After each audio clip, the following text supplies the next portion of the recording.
But there's controversy already at the World Cup, with 7 players of the Costa Rican side being called in for a drug test by FIFA after their 1-0 upset victory over Italy, which made them qualify for the round of 16. As per FIFA norms, it is customary for only 2 players and not 7 for a team to be tested after a match is over. But the decision to test 7 Costa Rican players, including the goalkeeper as well as the sole goal scorer of that match, has raised many eyebrows, with Argentine legend Diego Maradona accusing FIFA of discrimination. FIFA, though, is maintaining that this is a routine drug test and that additional players were called in because they weren't available earlier.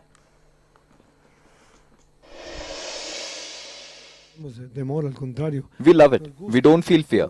On the contrary, we like it. There is a premise about this. Why they are doing doping tests to Costa Rica? This is the question I made myself at the first moment.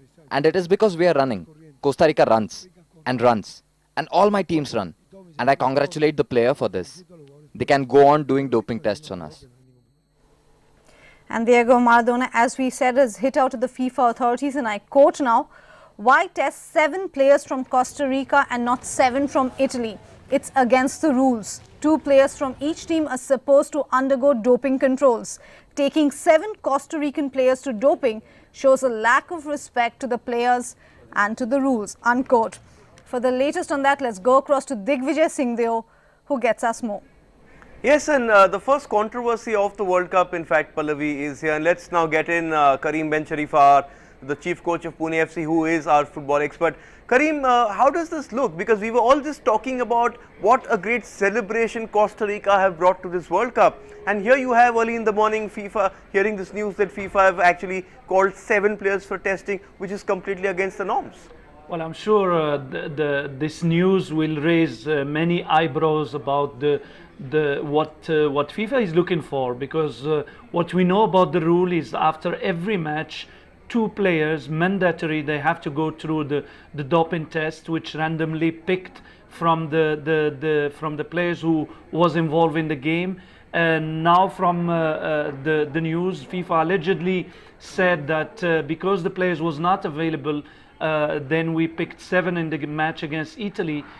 It doesn't make sense, because the rule is mandatory, and in my opinion what we know is that if Costa Rica didn't give 2 players in the previous match, then there should be sanctions on that match. They should be maybe losing the point of that match. They should be maybe financial sanctions, but just randomly, because this will open the door. If I'm a coach of a team and I feel that some suspicion in my team, you can go and win that match and refuse to give the 2 players and then say I'm going to give them on the next match more. I'll give you more players on the next match. So it's changed a little bit the rules and the way it is implemented.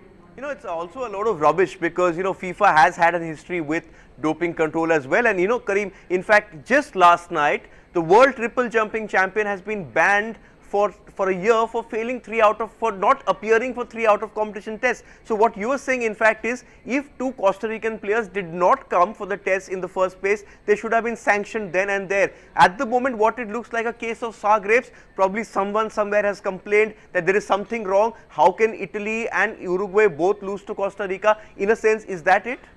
Well, the history of we all know in the history there is a lot of controversial things going around FIFA, and most of the controversies are going around the money, around the returns, the financial returns of a World Cup and all that. And of course, logically speaking, Costa Rica progressing and even going, if they go till the final, is not. Costa Rica is not it's not a marketable team as much as the well-known teams with stars that everybody in the world know. We all don't know hardly any player on this Costa Rican side, and many people will interpret this controversy as going through the marketing side of the game. Right, and what do you make of Maradona's comments? Maradona and FIFA, obviously no love lost there, but it needs a strong voice in football to come out and take FIFA on, because we've seen other teams and other players don't generally take FIFA on, but Maradona coming out backing the Costa Ricans, because in a sense this is also questioning Costa Rica's feats. It's basically cast a slur on their performance. Well, Maradona have a history. We know that he doesn't have a very good relation with the FIFA for long years, but what he said makes sense. And I feel sad a little bit for Costa Rican teams, because nobody expected this team to progress, and the way they are playing. And I just hope that this controversy doesn't affect their morale for their performances in the future games.